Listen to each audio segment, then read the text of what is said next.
Hello and welcome back. This is video number 2, and in this specific video we're going to show you a bird's eye view of how Facebook retargeting works.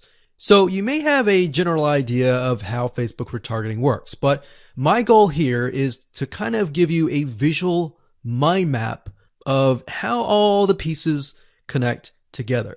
Because if I jump in and start showing you to do this, to do that, and I don't explain what things are and why things are important, I know that you will get confused, and I don't want to overwhelm you, so that's the goal here. So let's dive in. Obviously, this is going to be the visitor, and the visitor comes to a website, a landing page, whatever page that you want. Let's say that it is a blog post, and it could be a specific blog post. It doesn't matter.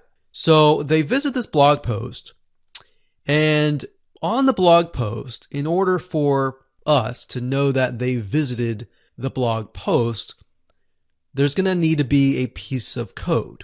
And that piece of code is called a Facebook pixel. Now, I'm not going to talk about that right now, but all you need to know is that the Facebook pixel tracks them. I'm going to talk briefly about the Facebook pixel later on because it can get kind of technical.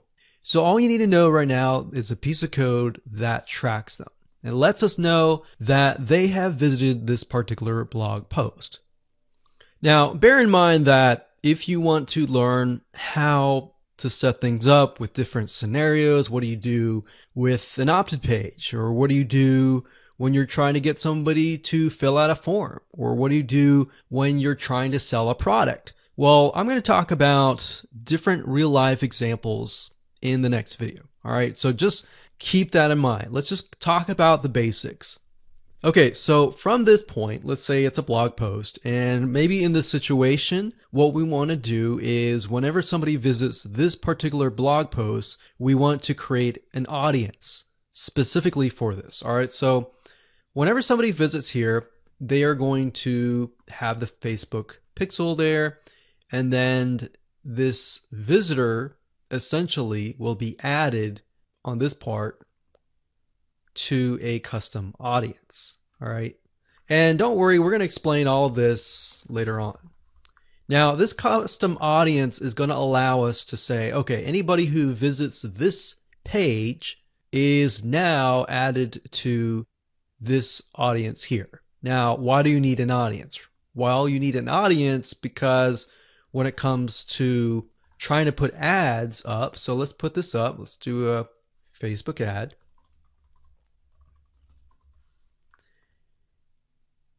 We have to find a way to show this ad to this audience. So obviously from the custom audience here in the Facebook ad here, directionally, we are going to show the Facebook ad to anyone who visited this blog post.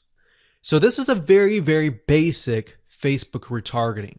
So let me repeat this. Let's do a recap. A visitor comes to the blog post, and this piece of code is just happens to be on this blog post, which will allow us to know, okay, this person visited it and they're segmented into this audience, and therefore we then show them Facebook ads on Facebook to this custom audience. So that is a very, very basic scenario.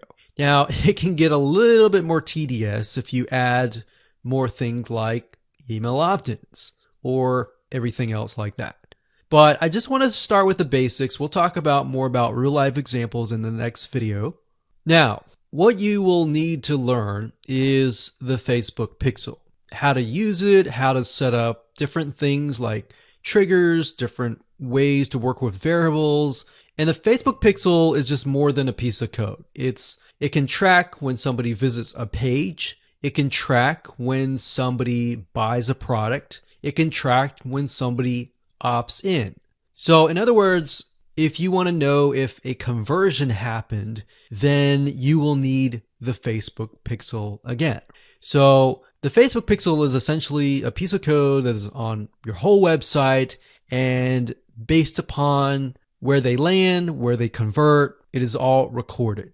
So we'll talk more about that later on, but let's move on to the next video, and I'm going to give you some real life examples and real life scenarios. We're going to show you different mind maps for different scenarios so that you have an idea of kind of how things work.